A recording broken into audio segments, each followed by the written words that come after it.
Well, hello everybody, and welcome to another short today edition of the Inworld Review. If the set looks a bit unusual, that's because we're at the Virtual World's Best Practices for Education conference. We've been filming a lot of keynotes here during the week, and today, when we're filming this, it is actually Saturday. And we're at a slightly earlier time than normal. We're sort of having to ad-lib on the go, so to speak, to fit in between sessions. And we also have some rather sad news. I was hoping Safia Widdishins would join us today with some specific news about Fashion for Life that's opened and all the rest of the stuff she knows about. But she is down with the flu. And also, the person who is normally to my right-hand side, Maria Kovalov, is also down with some kind of bug. Something is going around. I even found myself sneezing and coughing a bit this morning, but I'm just putting that down to exhaustion. Anyway, I think this is going to be a slightly shorter show. I'm here with Tara, and we will be bringing you up to date with our normal pieces.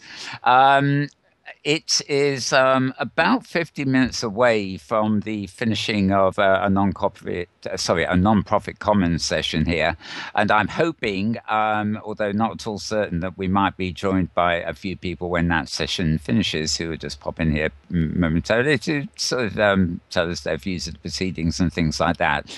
But we are playing it by ear, because we have.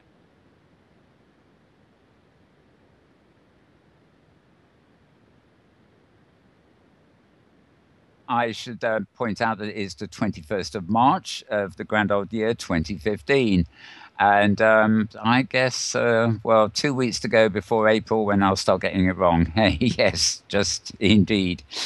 Okay, so obviously, in terms of a bit of a news summary today, I'm going to be including things from my Twitter feed, which you can find, as always, at twitter.com/Mal Burns, all one word.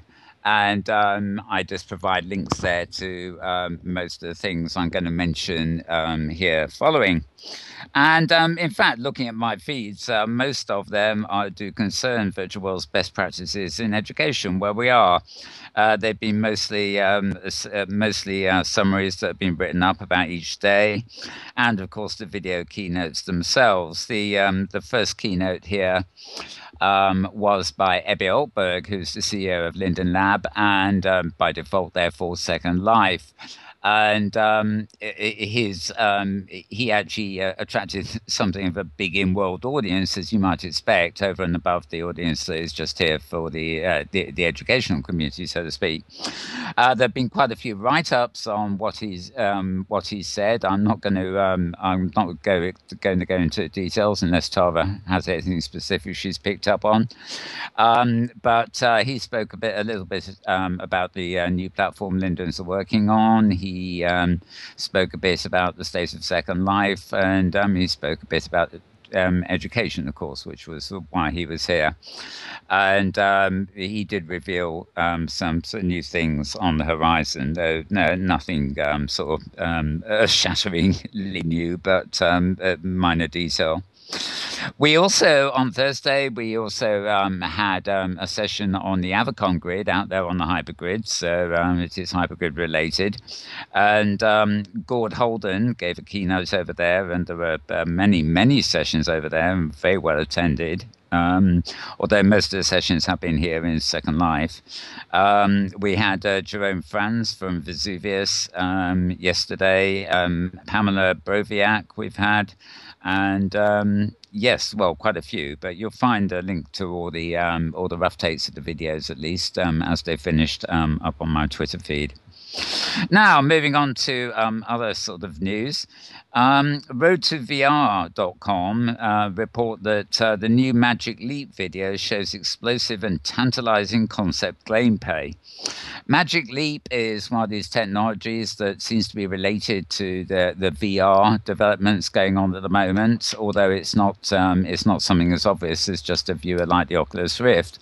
And a lot of people who've seen it privately have been really raving about about it, and apparently a lot more people, it's not public yet, but a lot more people got to see a preview of this at, I guess it was GDC, the Game Developers Conference, during the last week. And the reviews of people that saw it there have been also, shall we say, getting overexcited. People are quite astonished about what they've seen.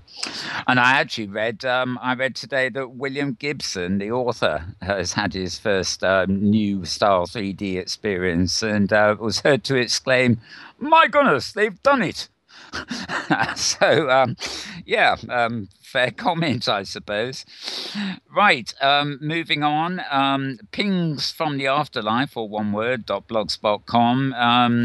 That is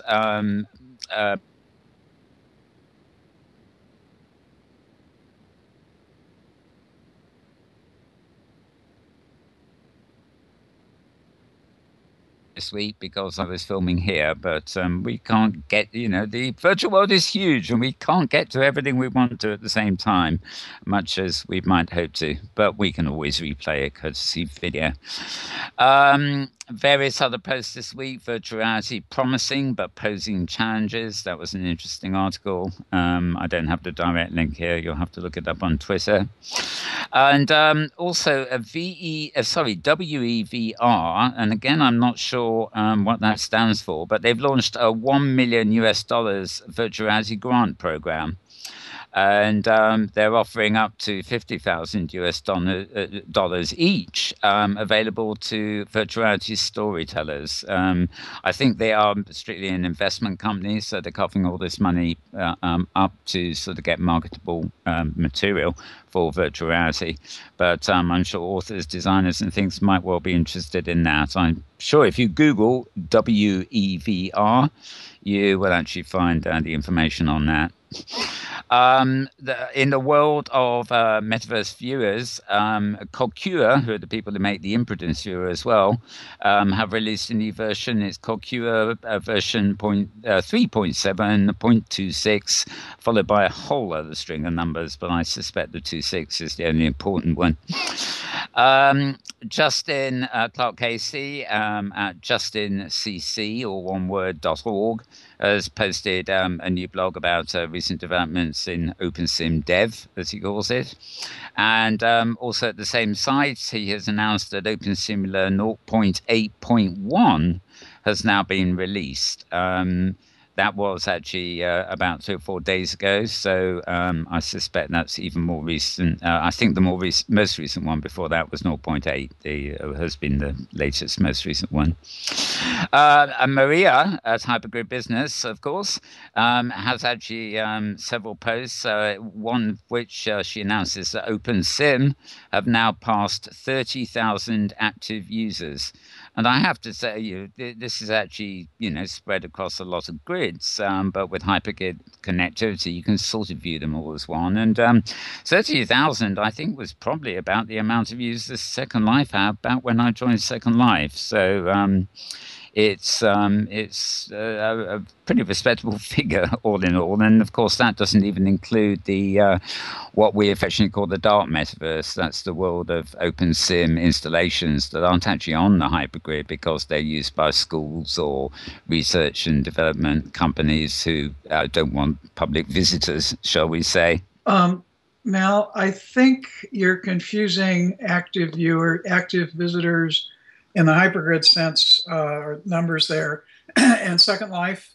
The number you're thinking of is the concurrent users maxed out at about 30,000 at the time you joined Second Life. That was the highest. Yeah, there's a little difference between concurrent users and active users. Yes, actually, I do stand corrected there. I really should. Yeah. I really should just read out these things and not make any comment whatsoever, really. Just go to my Twitter stream and follow the links and read them as they were written by the authorities concerned. Nifty little video that I put in my Blogspot blog, which comes up via Twitter here in my annex. A dad attends a birth of a child in virtual reality.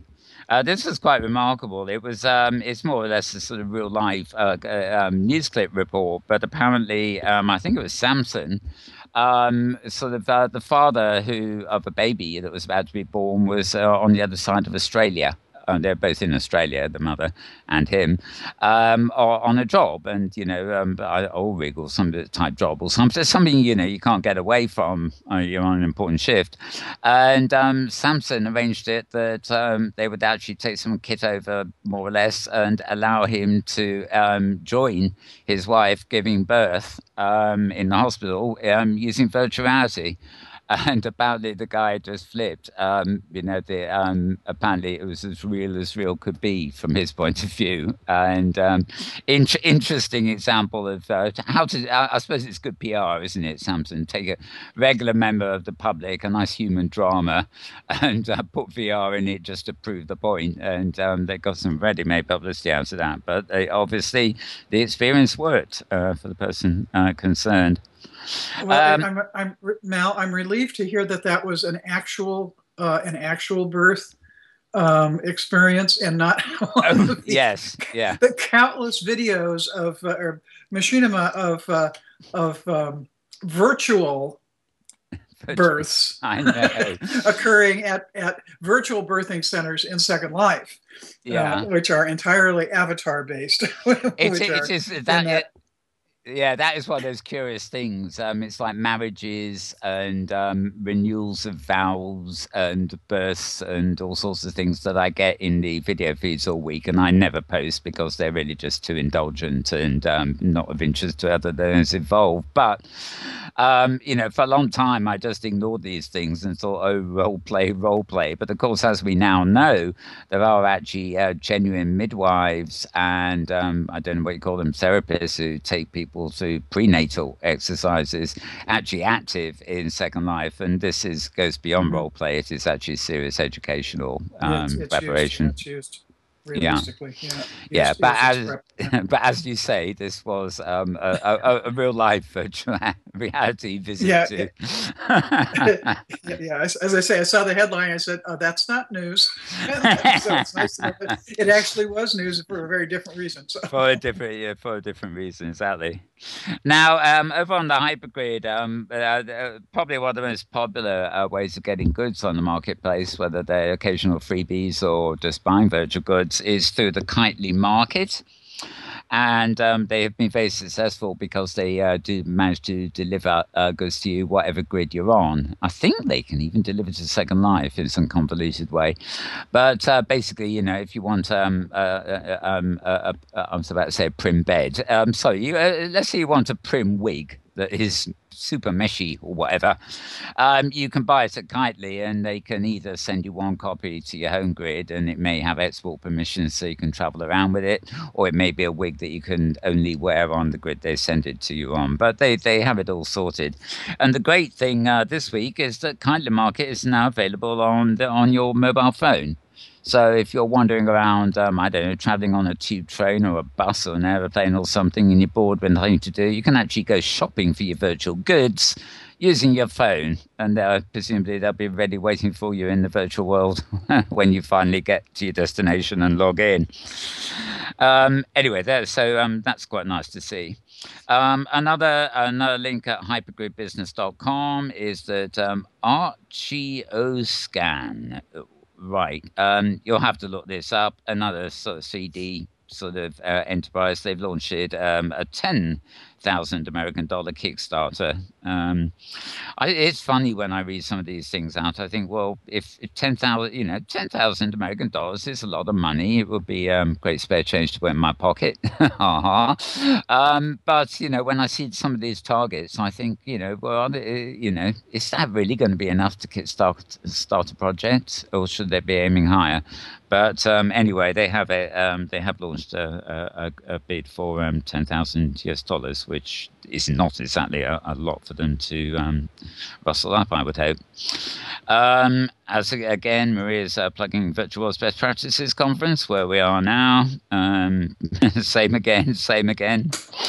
An Oculus executive is quoted during the week as saying massively multiplayer universes coming to VR are, in parentheses, beyond a shadow of a doubt.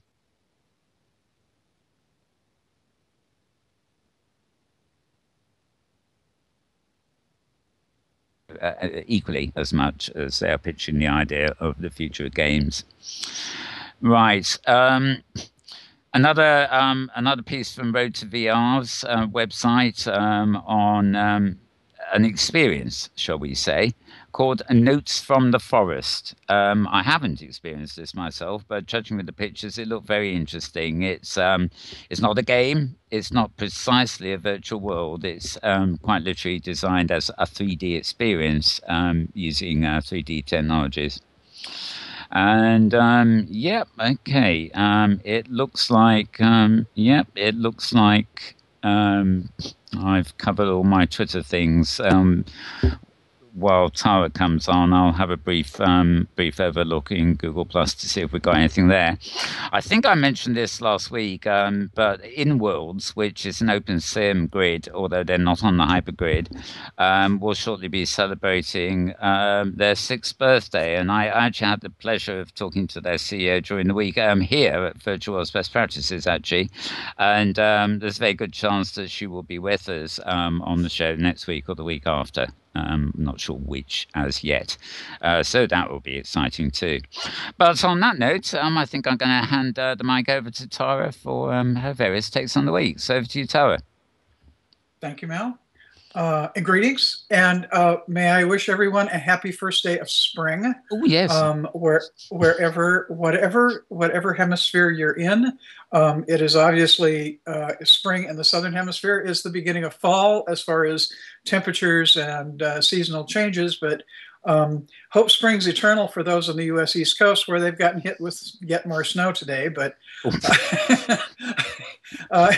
the flip side of the country, we are into spring weather in the Pacific Northwest, and the forecast is for continuing higher than normal temperatures at least into next winter, which is rather bizarre. Let's hear it for climate change. Anyway, that's enough of the RL Sim. Those of you who are still digging out or waiting to dig out, I trust you will soon see signs of warming and a return of less inclement weather. Let's see. Yeah, virtual world's best practices in education has been the buzz this week, and there were a few things that I popped out to me from Ebby Altberg's keynote on Wednesday, which I actually was able to listen to most of. He made kind of an interesting observation, and that is that the incidence of venture capital money and that sort of stuff coming into Silicon Valley, and particularly around VR related stuff. He said there's been just a huge turnaround in the last 9 months, which certainly lines up with what we've seen with Facebook picking up Oculus and all the various other things going on. But it's clear from his comments that this goes far wider than what we might necessarily pick up on from kind of major media. So that was an interesting comment. One of the things I also noted that he mentioned was that there would be a new Linden with a focus on education and interfacing with the education community coming soon. I don't have the direct quote, but that was the basic message there, and that has to be good news for the education community, I think.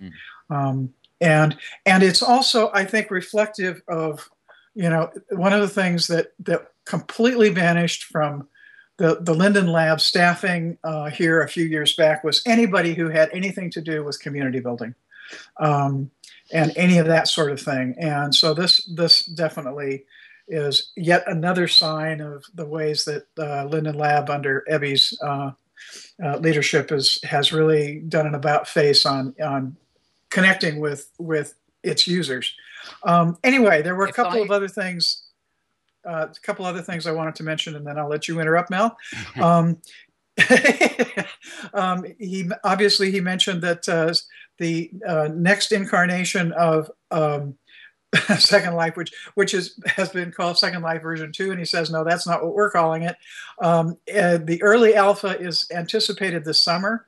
And if you happen to be a Maya pro and involved in Second Life, that's who they're going to be looking for as far as the earliest alpha is folks with Maya skills, and that he also mentioned it would probably be about another year before there's a more open beta.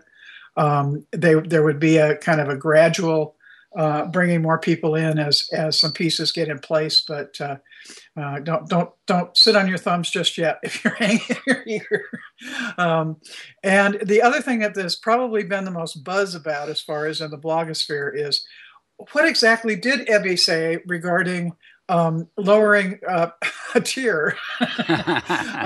His comment was concerned lowering real estate tax and higher sales tax, but the question, which I think is the jury is still out on, was this comment in fact in direct connection with Second Life version 2, or did it have some relevance to Second Life as is? So you can read the blogosphere on that one, and you can listen to a replay and come to your own conclusions on that one. Now, you had something you were going to add, Mel? Yeah, yes. Well, when you were suddenly talking about Lyndon's Inworld and specialist Lyndon's, like, where's our education, Lyndon?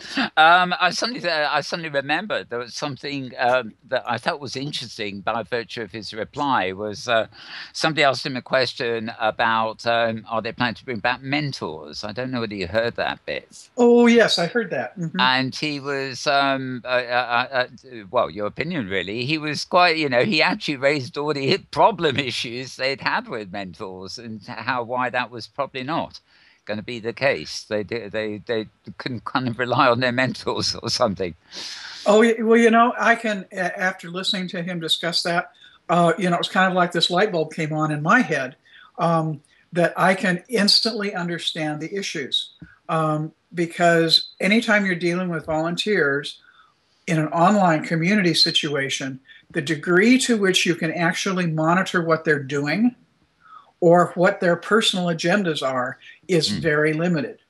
And especially when you talk about Linden Lab itself trying to do that sort of, mentor monitoring, I absolutely understand their decision not to. On the other hand, it seems to me that there are things that Linden Lab might do that would support.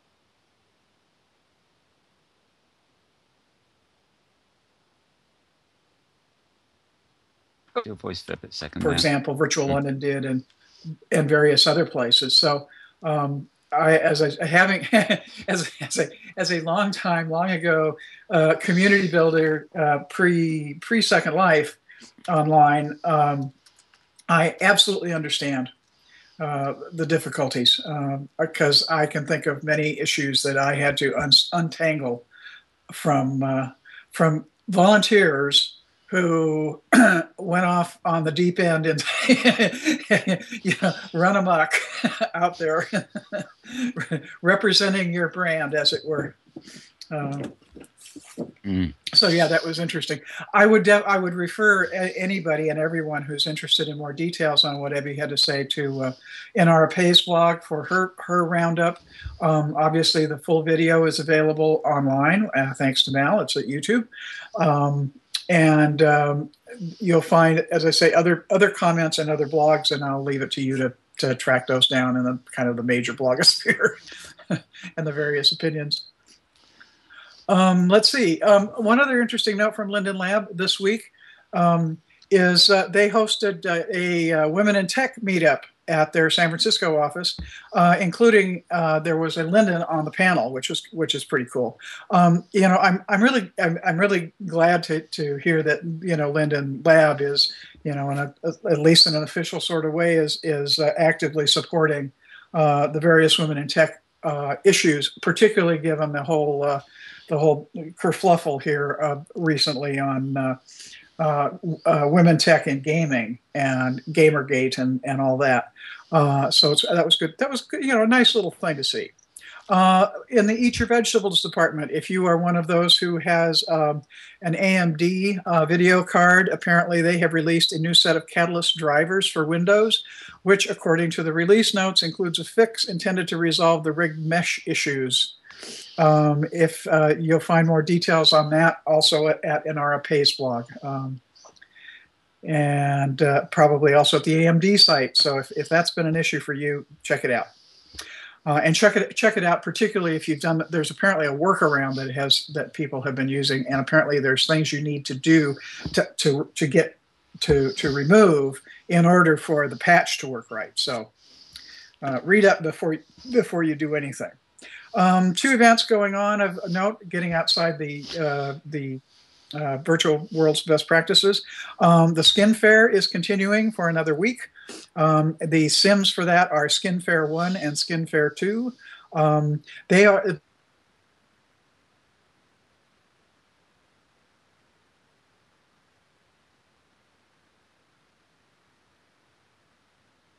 You can use.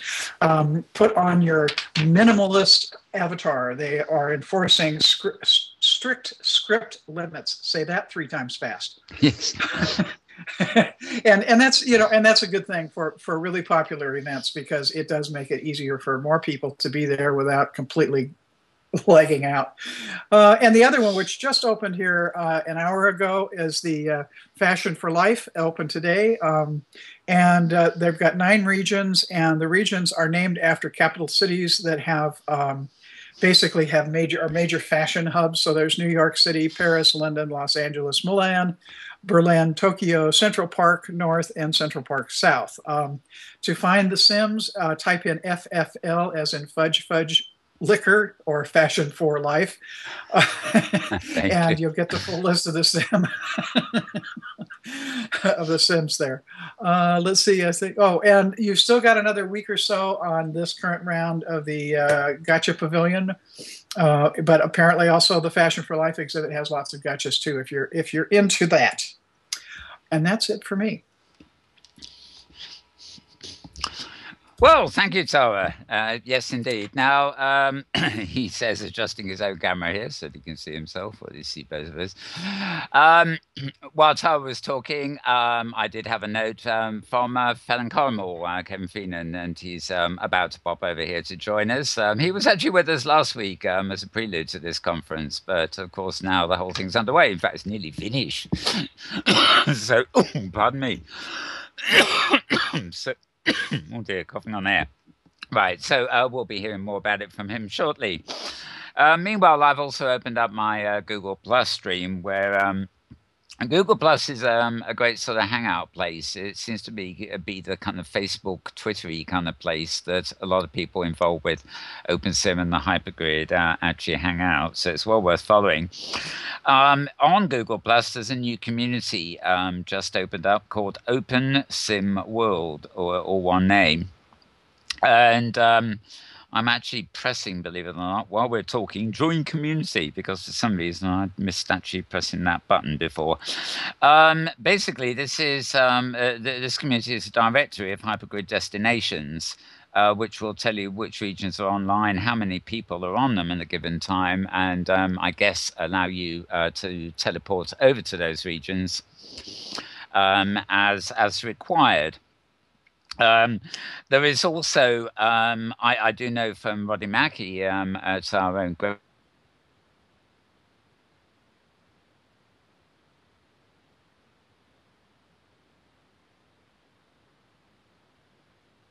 World Broadcasting page, or the page for any user for that matter, there will be a little button on the web page that is the hypergrid equivalent of a slur in Second Life. In other words, if you can't be bothered to look up our address on the map and want to come to the studios, you can simply go to the web page and you can click the button there, and it will automatically sort of teleport you to our location via the web itself. which seems to be a very convenient way of doing things. So a lot more happening, both on Google Plus and on various other websites that are promoted there that are allowing easier and more manageable ways of getting around various destinations inside, shall we say, the various parts of the hypergrid. Now, I'm very pleased to say that Kevin has actually joined us now, so I'm just turning the other way here in order to actually add him to our audio call. So I will. You just have to bear with me while I open up the Add People business. You can fill in for me, Tara, while I bring Kevin in. Well, of course. Now, my question is, where is he? Where is he sitting as far as relative to you and me? He's next to you. He's next to me. Okay, Yes. because I, obviously, I'm moving the camera around since I'm doing the live stream here is something that I need to proceed with some caution for. So there he is. Yes, you found him, and I found him. So welcome, Kevin. Well, hello. How's things going? Well, good of you to ask. I was about to say the same thing to you. Well, it's been busy. I mean, I've been in the same place as you most of the time. We've been filming, and in fact, I'll be back an hour from now. We'll be quitting this show at least, and I'll be back on the cameras in World. Very busy, but great conference, I think. Don't you? It's going. Excuse me. It's going really well at this point.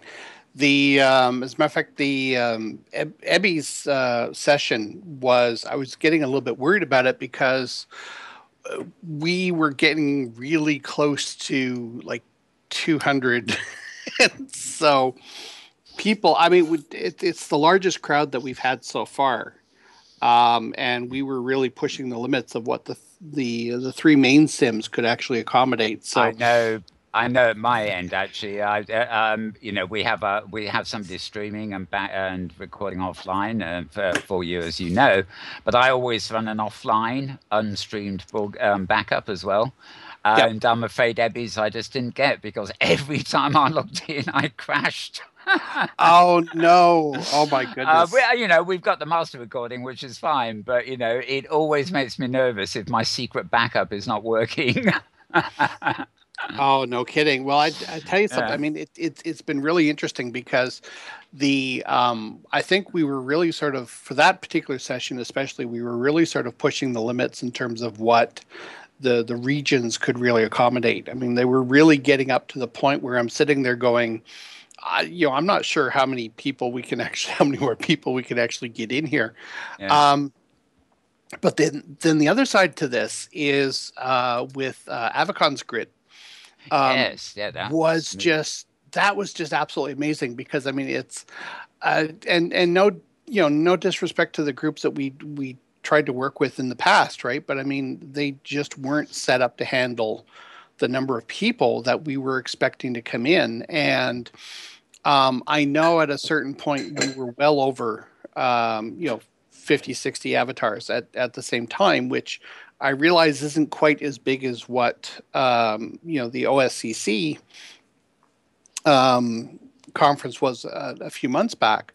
But for us, this was a big deal because it's the first time we've ever been on a grid that's stable enough to handle more than 20 avatars. And so now that we've actually got some real numbers to work with in terms of people attending and showing up, and and now we can see what's happening with the broadcasts. I mean, we've got some really interesting things that I think we're thinking of to do in terms of extension of this to next year. I've still yet to get the overall numbers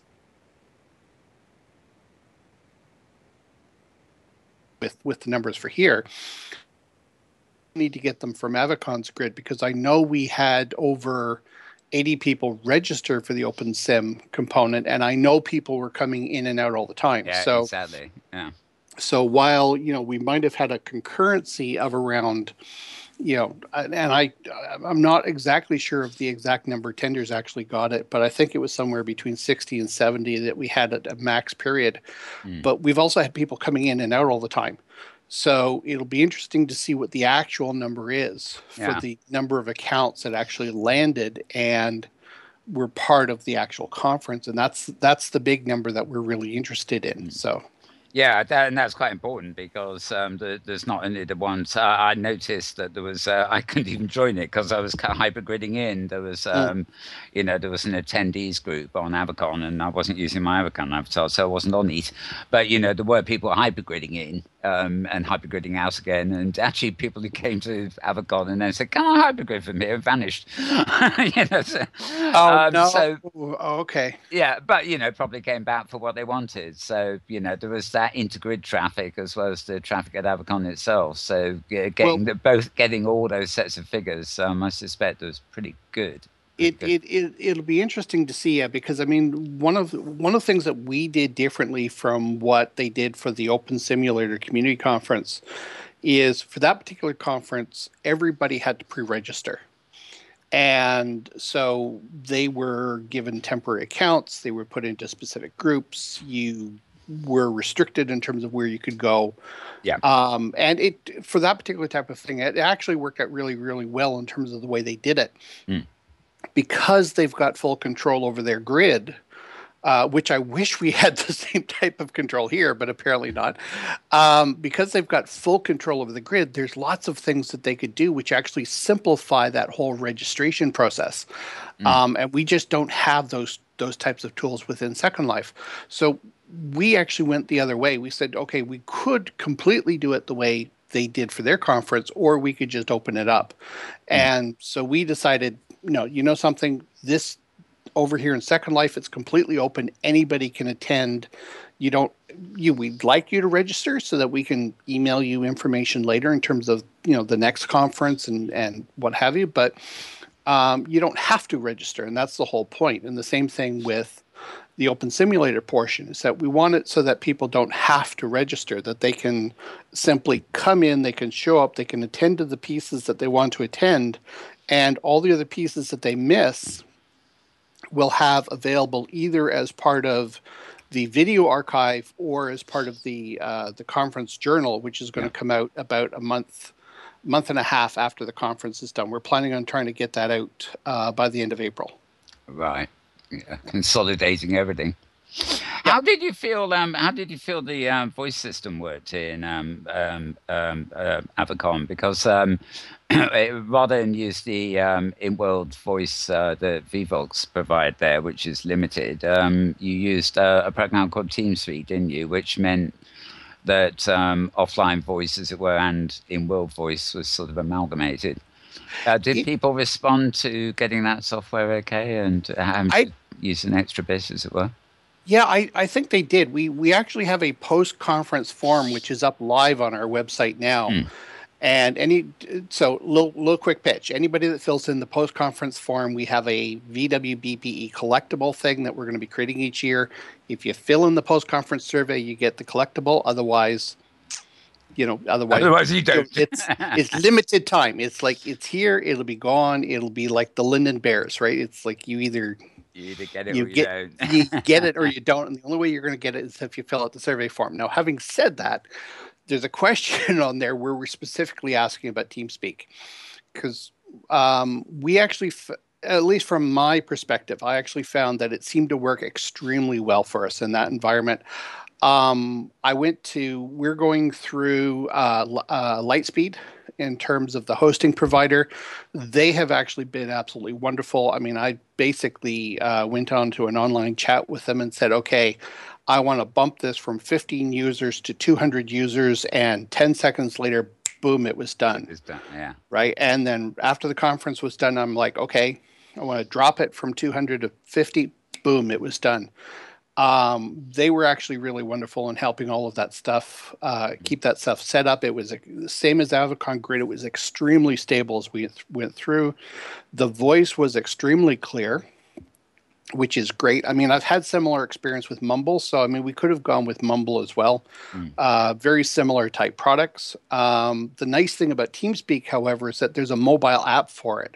So if we wanted to, what we could have done was we could have had a link on our website that basically said, if you can't get to the conference, but you want to hear the session and to be able to participate in what's going on, then you can use your mobile app and you can actually get into the conference that way. So we want to do more of those hybrid type things. We want to start leveraging more of what, and from previous conversations you've had with me, I hate the word the cloud, because the cloud is not really the cloud. The cloud is really some idiot marketer that's decided that the cloud's been there.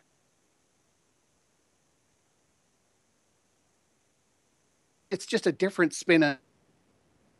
They say cloud, it's just an excuse to charge you more money for something that they used to give you for free before. But we'll put that discussion aside. I think of it as cloudy eyesight. You know, when they talk about the cloud, their vision is obviously impaired. Oh my goodness! Well, I mean, and if you look at the actual what they've been discussing at IEEE and some of these other places that are responsible for the standards for all this stuff, what a lot of these places claim to be the cloud really isn't. It's it's dedicated services. It's not really distributed. And as soon as you get into the true distributed services, like, I mean, if you look at some of these content delivery network folks that are out there, which take your content and then they truly distribute it across different servers around the world. Right. I mean, if you look at the comparison between the two, I mean, there's a huge price difference between going to something like, let's say, DreamHost, where they say, oh yeah, no problem, we'll give you 7 terabytes worth of data, and here's the $20 we're going to charge you for the year. Right? It's sort of like, ooh, great. But then if you want true distributed, right, it's sort of like the price tag goes up, and it goes up a lot. It doesn't go up a little bit; it goes up a lot. Oh yes, very different animal. Oh yeah. Very different animal. Yeah. Yeah. So this is we're now starting to get into the archive collection in terms of what we have right at the moment. And that's a big thing. Like, we have some of these sessions, we're getting fairly decent numbers of people showing up, right? So some sessions are getting 50, some sessions are getting 100, 150, some sessions like Ebby are getting close to 200, 300. But to be quite honest, that's still small numbers. Even the largest one with Ebby, right, is still small numbers compared to the overall community. So our big thing is really, here it is. We've had this conference. We've had some really good information, but it's a moment in time. And what we need to do is we need to preserve that moment so that educators and researchers and other people interested in collaboration and communication using these types of media have the opportunity that they can reference this information ongoing, right? And that's our big mandate, is to make sure that those archives are well managed as we move forward. And so we're now starting to get into the realm where we're actually starting to look at, okay, what type of CDNs do we actually want to get involved with? How are we going to present this information? And so especially over the next 2 years, there's going to be big changes in the way that we're archiving information going forward. So I'm sort of looking forward to that, because we've got enough of a collection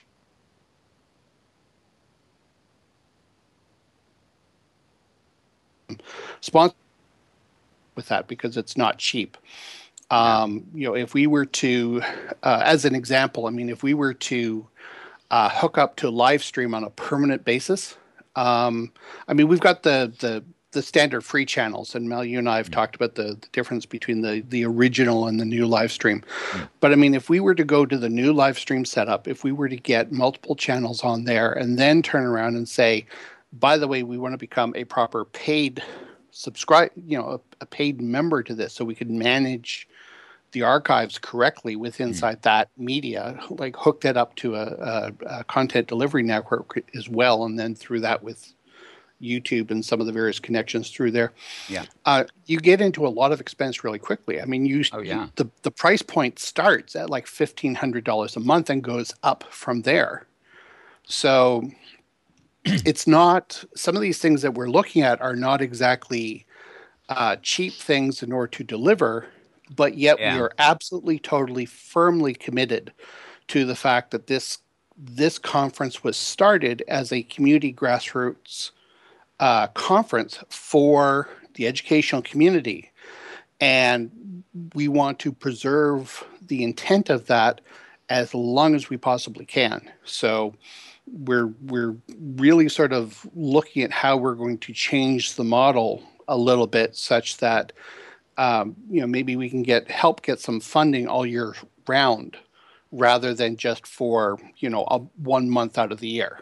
So I certainly think it makes sense. I mean, as indeed your plans to launch what would be Rockcliffe TV rather than VWBPE. It's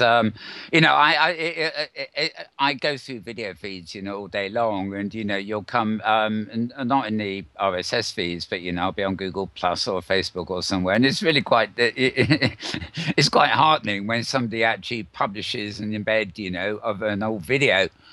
And you think, they've gone and dug something up from 2 years ago, and it's interested them enough to actually repost it on their Facebook account or something like that. So, you can see people do actually look up these things and sort of find those archives.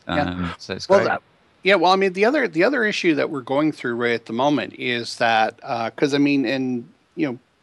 we've gone through, I don't know how many streaming providers, right? So you've got Vimeo. We worked with Treat TV for many, many years. There's Ustream, there's Livestream, there's a couple of other ones that we've used. So right at the moment, we have video collection spread all over the place. And so my big thing for this year is to basically go grab all of those videos that we have out there, and to consolidate them down into a single archive, and so that we can properly manage the inventory. There was one video provider that you and I were using at one point when we first started the Inside the Avatar Studio stuff, and I can't remember who it was, but they've now since gone out of business, and all of our archives that we had there went with them. Yeah, I think they're on Vimeo actually still. Yeah, I think they are. But we'll go through that actually off camera. But yes, I think I think I've actually got local copies of every Avatar Studio. So that would. And I think I even uploaded them to the Rockcliffe channel for you about a year ago. But I'd have to check that.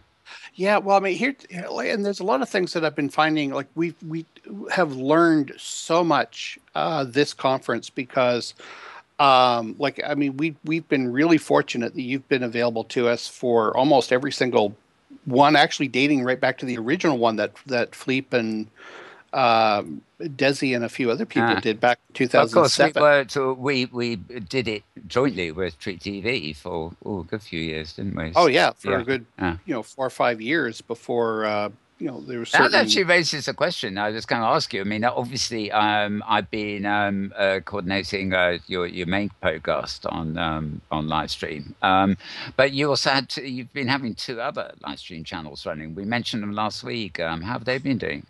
This is what I was about to say, is that they've been actually doing fairly well. We've been working with a couple of independent people, and then we've also been working with the University of New Mexico, and so there's been a pile of people, and they've all had the same thing. They all want to learn, how do we do this, right? Because a lot of them have experience with doing Camtasia and other types of recording and then post-editing and those particular types of things. So they have that background, but they've never done this.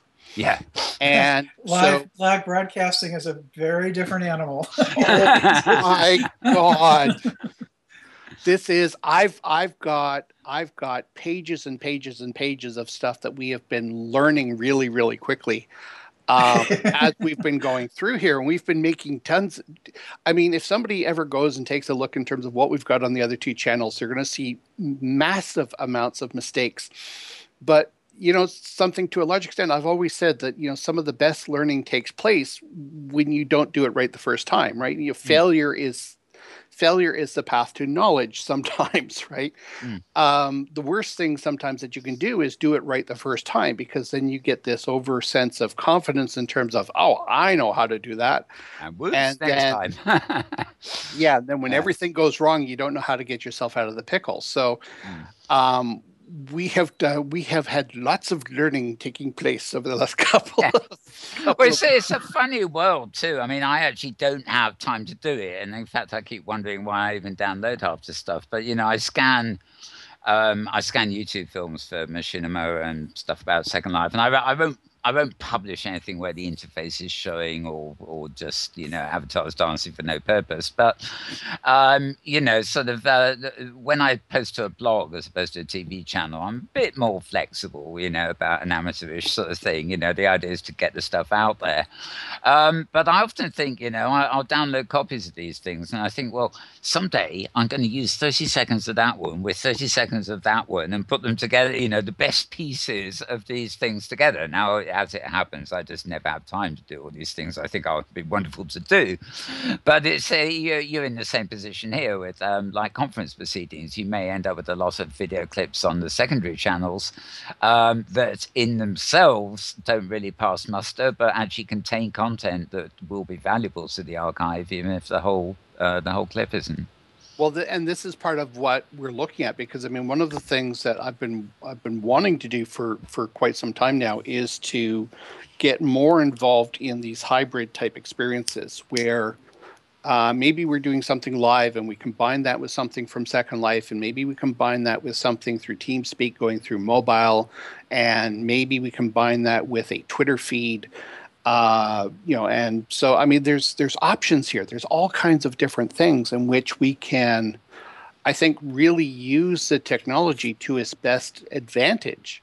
But a lot of this stuff really focuses around this ability in order to be able to record and broadcast the way you're doing right now with this stream here.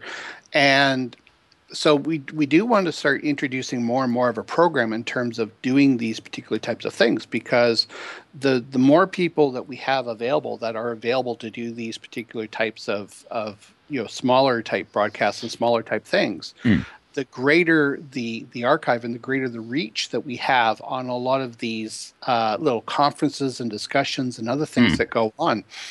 There are. It fascinates me that there are so many really good and really knowledgeable people that are in this environment or inside the OpenSim environment, and they come in here and they do these small little things for these small groups, and it's such a wonderful learning experience. But then, if you think of everything in terms of being a power of two, it's okay. Well, you've talked to maybe 50 people who might talk to another 50 people who maybe might talk to another 50 people, and even there, I mean, your reach is very still limited, and yet some of these ideas are as powerful as anything that you would see inside a TED Talk. So it's sort of like, well, why can't we extend the reach of what it is that we're doing? Well, you and I share that philosophy, despite your specific interest in education. Mine more in promoting the metaverse is outreach. I like to curate a feed or something that contains everything that's happening, as long as it's presentable, and try and find ways of getting it out there. And I think that's something we really all of us have to tackle. Treat TV are no longer around, really, though many people attribute them as sponsorship. But there are some programs, for example, that begun there, and they're now produced independently, but they're a bit like Second Life themselves. They broadcast in this kind of walled garden environment. You can only go one place to see them, and they create a sort of tribal cult following, but they never break out of it because they're not, they don't publish to YouTube, for example, or Vimeo. You can only get them at their site and things like that. And to me, that is good. It's good to get traffic to your site. But, when you're doing something like television, you want channels, you want routes to get it out there. And you want, in both of our cases, we want the systems there that will get it out targeted, as it were. So that, if people are interested in education, they will they'll rather look up education and find all the material that's coming out of the virtual world, maybe alongside other educational materials. So it's, it's Yep. distribution, and that's something that a lot of us haven't really cracked, because we do our own thing. And even though I and you have a very broad view of what we're trying to do, and others have more narrow views, none of us actually within that whole spectrum have really broken, that sort of, whatever the key is to making the idea of virtual world television marketable, I think is right. Well, I think there's two things I just want to respond to that. I mean, one is certainly that I think as we go through this, as we learn more and more every year in terms of how the various technologies that are out there are available to us, and what interconnects with what, and how we can leverage this stuff appropriately, that we're getting to the point where at the time, and I still am of this opinion that the real heyday of what we're really going to be looking at here is going to be somewhere between 2018 and 2020. That we're still a couple of years off from really being this particular type of technology. That the tools are currently in development right at the moment. That there's a lot of real groundbreaking work that's being done. The next version of what we're working with here will actually be the one that will actually start to gain some real public market acceptance. But putting that aside, I mean, there's lots of things that we're learning, and so I think we're actually in a very, very good position to evolve from this as the technology starts to catch up with the vision. And so I'm really looking forward to those particular years coming up, because everything that we're doing here, I think, is just massively going to explode when we get there. But right now, that's just an opinion based upon what I've seen of technology trends over the last 30 years. If I'm right, then this will be the vindication. And if I'm wrong, then we can all sit down and have a good laugh at my expense later. Yeah, but mine too. Yes. Yeah. But the second piece to this is, and I sort of need to give a little bit of a shout out to Texas and Wiz, because I mean, to be fair to them, there were some problems that occurred. We better just tell the audience that Texas and Wiz were the two owners of Treat TV. Yeah. And to be fair, I mean, they got thrown into a personal situation, where any one of us would have found near impossible to deal with. I mean, it was just, regardless of where we think this stuff should have gone, I mean, they had a particular vision that was sort of in line with some of this stuff, and notwithstanding some of the financial considerations that were sort of happening, they then got completely sideswiped by this other thing that happened that nobody foresaw, that nobody could have predicted, and just took all of their resources in order to manage. And they had no choice. That had to become their primary focus. And the business side of things, unfortunately, suffered because of it. And it had nothing to do with, I think, their capability or their vision or where they wanted to go with things. I think it had everything to do with that particular situation. So, absolutely. It's my heart still sort of goes out to them, because I mean, I know they're still dealing with the ramifications of those things that had happened at that time. Yeah. And, it would be wonderful to see Treat TV come back in a big way going forward. But I think at the same time, we've now progressed to a point where it would be fairly difficult for them to try to catch up. So I think if they came back, and yes, they're great guys. I would love to see them back. I think if they came back, they'd have to, put a lot of thought into how they'd come back, because they'd be, they'd have to adapt to the new situation. But they're not. They are professionals. They know what they're doing. And I'm sure if they wanted to, they could. I think the other question is, of course, as you say, the other events took over, which had nothing to do with the Treat TV operation per se. And they obviously may or may not make a decision that they've got time and energy that they want to put into it again. But they did. They Which, of course, a good job, and they did it well for so many years. Oh, they did. I think it raises the the ongoing issue that affects lots of things in virtual worlds, and that is, the number of projects that are wonderful projects, but are entirely dependent on the personalities and the individuals who are doing them. And if something happens with those individuals that pulls them off focus, takes them out of virtual worlds, all those kinds of things, then there goes the project. So it's one of the.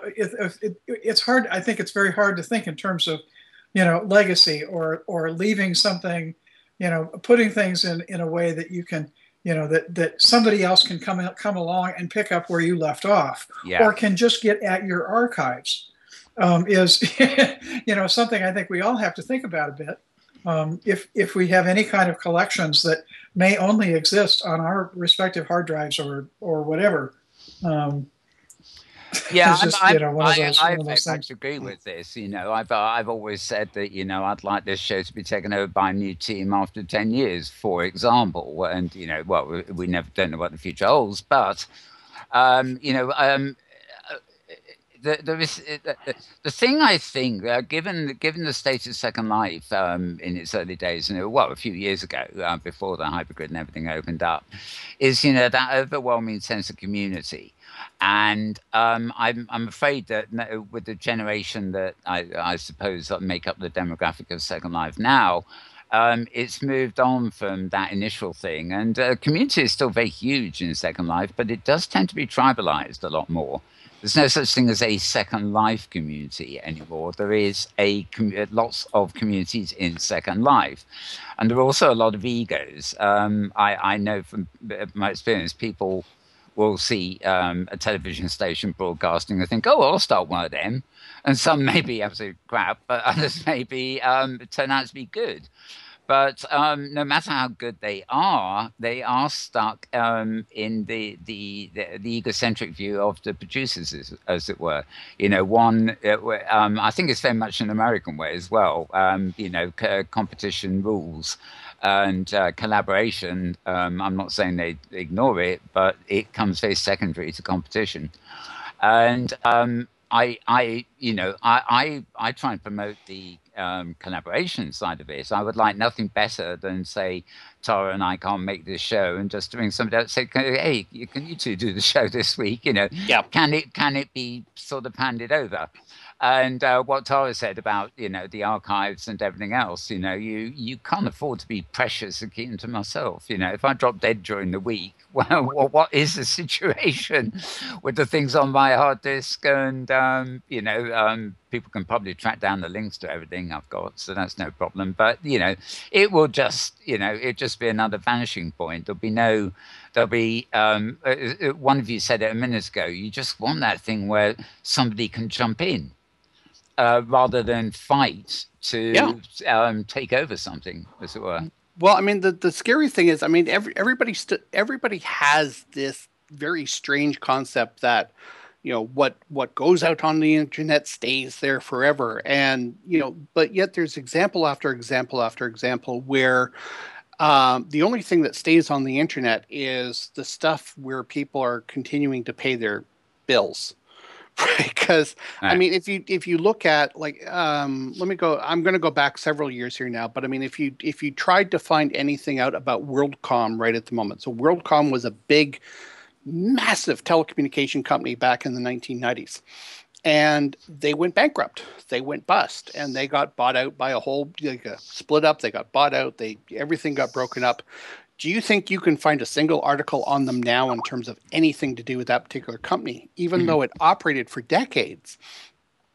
All of the archives are gone, and that's because all of the assets that have been under management have all disappeared. It's sort of like, oh no, that's not politically correct to have this stuff, so we can't actually have that stuff on the internet anymore.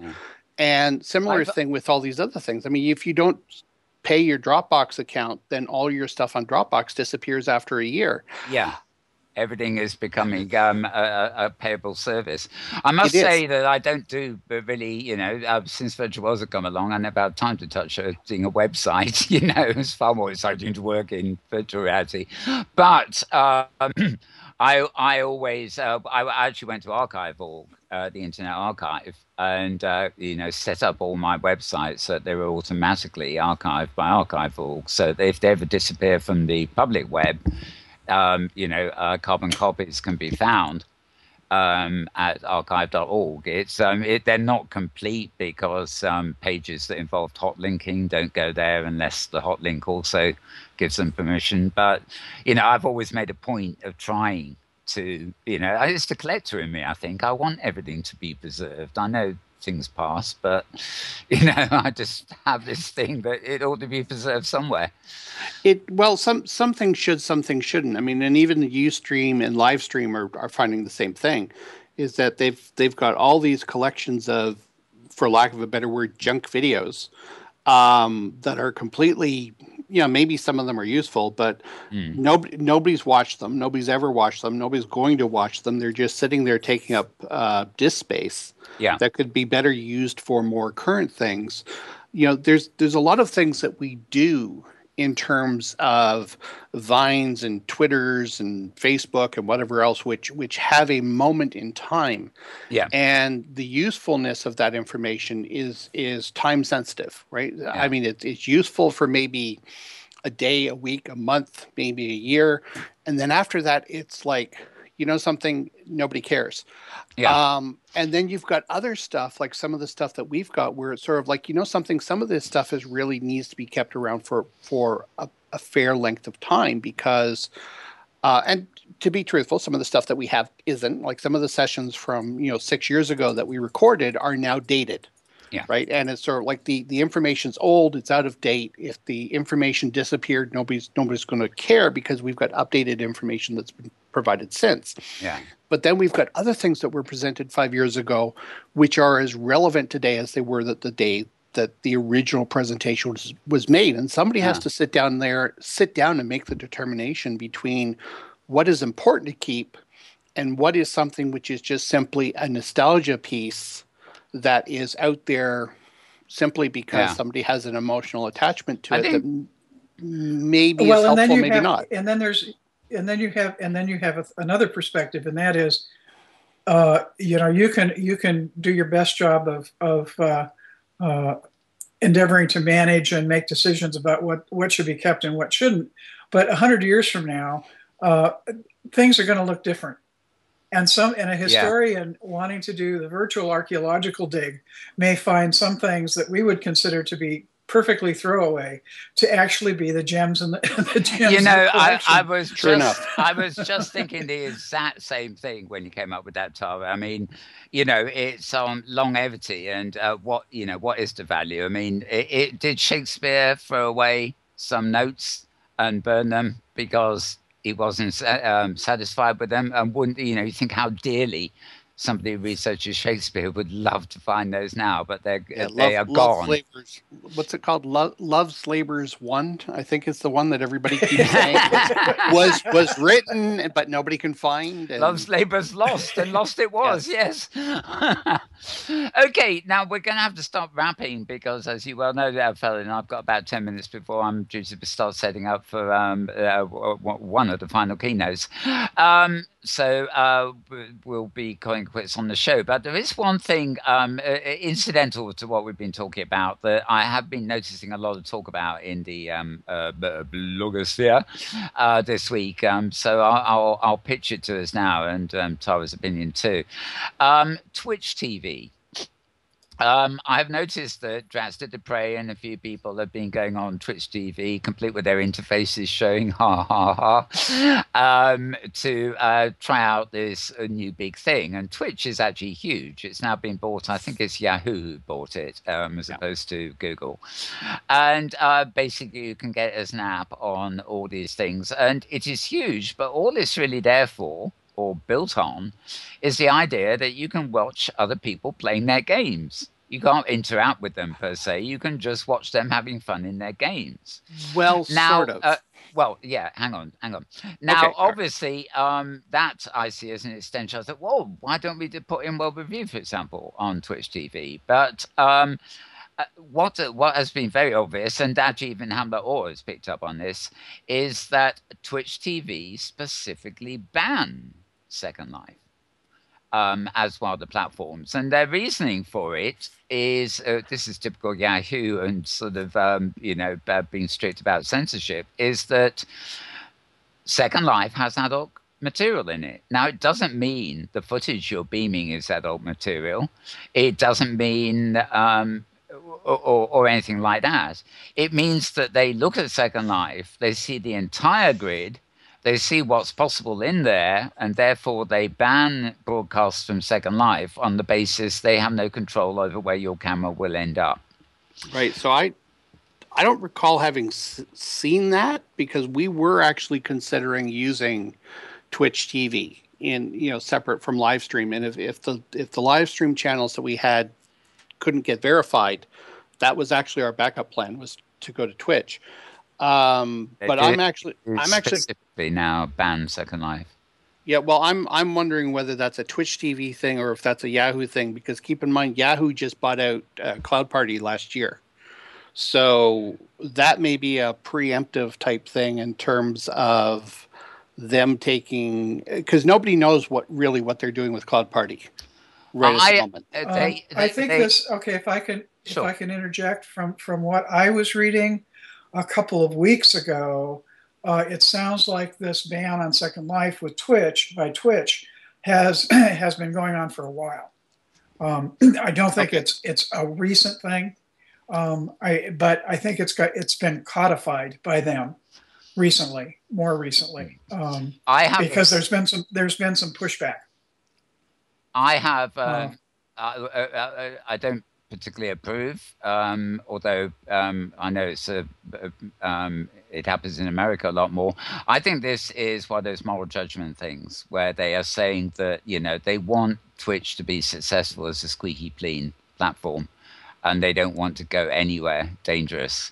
I'm sure there are other operators who would love to start a Twitch TV just for red light districts, or something. But I just get the impression Twitch are, deliberately trying to steer clear of anything that contentious, and they're doing it by banning the platform rather than specific operators. Which I think is unfortunate, because to be quite honest, I mean, there's really nothing stopping anybody from. If you look at any of the big adult entertainment companies, there's really nothing stopping them from right at the moment from putting their content onto Twitch TV. And the fact that it's a game versus anything else. I mean, you can stream cameras on there as easily as anything else. Yeah. So I think, more to the point, the issue is that they probably just don't have the staff to police all the videos that they're getting in order to judge everything for adult content. And rather than being reasonable about things, they've basically just said, oh, well, if you offer, if your platform has adult content, then it's not allowed.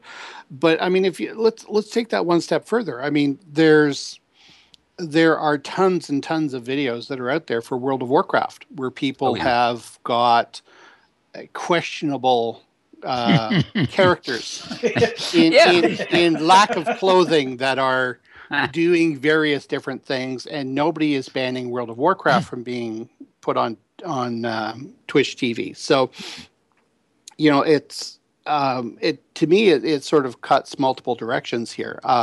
Any platform, any gaming platform that has something where you can dress or undress a character is going to be subject to potential abuse, and it's not a question of whether that abuse is going to happen. It's more a question of how do you respond to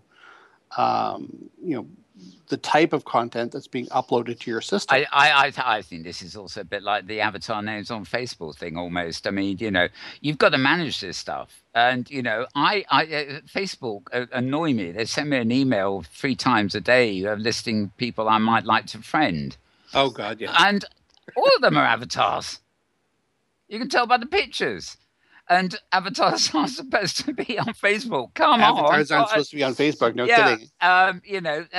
it's down to their ability to monitor it. I mean, it may be that Twitch just think of them as a gaming service, and they think Second Life is not a game, and therefore make a distinction on, a red light. It's an adult content thing. Is at least what apparently has been the position. It's not. Yeah, I think so. Game versus not game. Okay, well, I'm afraid to say, even when we're running a sparsely stripped down emergency show that's supposed to be short, we've done our full time almost. I'm looking at the clock, and we're less than 90 minutes for once, but we meant plan to be in an hour. We do have to go off, sad to say, or glad to say, to continue Virtual World's best practices in education. There is another keynote coming up in about an hour in the main auditorium, which I have to now go and get out of this show and then go and set up. And there is the closing keynote from JJ Sivwanri from University of Western Australia later, and of course the great closing celebrations to come. That's just the stuff I'm involved with. There is plenty more happening yet to come, isn't there, Phelan? Oh, there is, and I mean, I just want to give a little bit of a shout out because I mean this year's Thinker Award recipient is somebody that I feel we really want to get people coming out to the closing ceremony. I mean, she has been an absolute wonderful person. She's been a godsend to the community. If there's people out there that are listening, we'd really like to get you in attendance at the closing ceremony when we hand out the awards. So your comments. Sorry, I concur. I know who it is. I presume she doesn't know, but please, everybody, yes, the person who's getting that award really deserves your presence there. Yeah. And just from your comments, I have my suspicions who it is. Yes. And she does know. We did tell her a couple of days ago, but I mean it's not it was a surprise a couple of days ago. It's not going to be a surprise later on today, but I mean I'm really looking forward to this one because I mean this is Thinker was to lend his name to the award was phenomenal last year, and I think this year everybody is going to be really, really pleased with the award recipient this year. So yeah. Absolutely. So we dropped enough clues there. Come along. Yes. Come along and celebrate, everybody. It hasn't ended yet. And if I have my facts right, I'm going on UK time, of course, but I think that's 6 p.m. Pacific time. Am I right? The closing ceremony? It is, which unfortunately means I'm going to get you to stay up late tonight. Yes, I know, but it's not that. It's not that bad. Actually, it's been quite convenient this year because although it's created a big mess in my mind, I'm actually only 7 hours difference from California time for the next week or so because we of course use the world summertime as opposed to the American one. So in fact, it's been an hour earlier for everything for the last 2 weeks, and I'm still wrapping my head around that.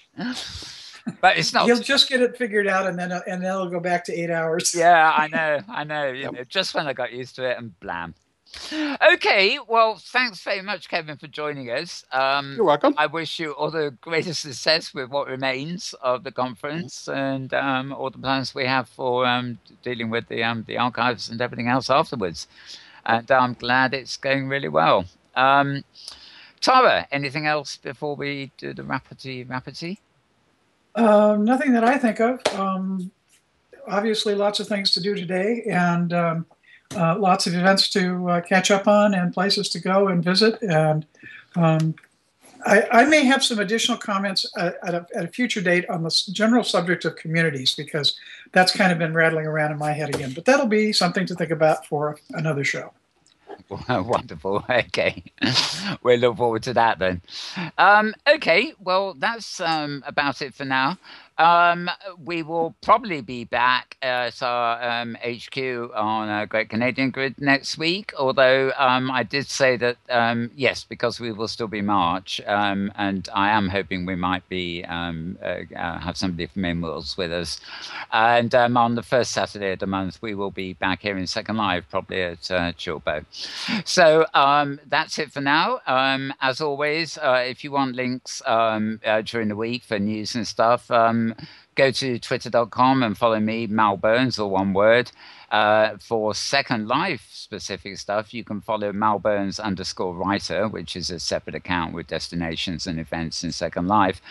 And also, of course, go to follow the account for Hypergrid Business, which, although she's not here today, is maintained rather well by Maria Karloff and has an awful lot of news there. So between those three, you should better get everything you could possibly need. So without further ado, I'll get on with our additional broadcasts from here. And for now, I would just wish you, as usual, a very good morning, a very good afternoon, a very good evening, or indeed a good tomorrow, depending on wherever and whenever you are. And we're out of here. Bye for now.